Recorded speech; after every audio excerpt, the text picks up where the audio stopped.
Il sistema entrerà a regime, speriamo a giovedì, però siamo pronti. Tutte le home page delle ULSS avranno il link, ma ci sarà un sito.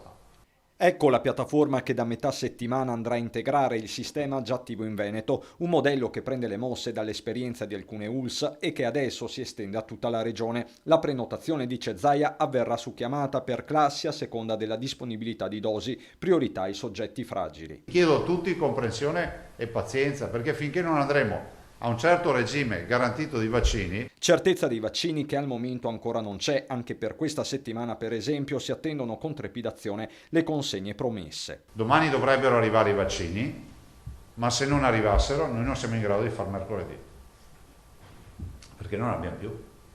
Siamo a numeri veramente risicati. Unica nota certa, lo sblocco del lotto AstraZeneca di Biella, sospeso 2 settimane fa, 22.000 dosi, utili comunque a coprire una giornata di immunizzazioni. Consegne che sono la base anche per replicare il Vax Day ad accesso libero organizzato con successo domenica nella Marca, in parte a Marano Vicentino. Iniziativa analoga si terrà a Roana sull'altopiano di Asiago per le classi dal 31 al 37. Il 2 di aprile, dalle 8:30 alle 20 di sera, ci sarà la mega vaccinazione al Palazzetto dello Sport.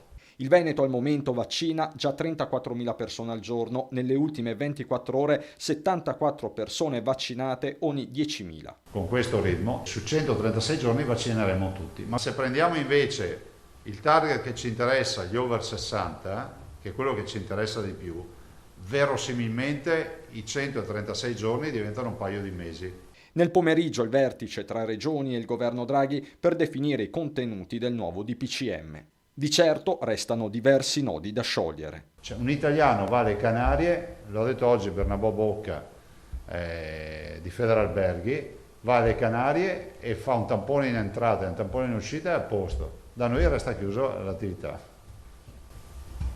Questo è singolare come ragionamento.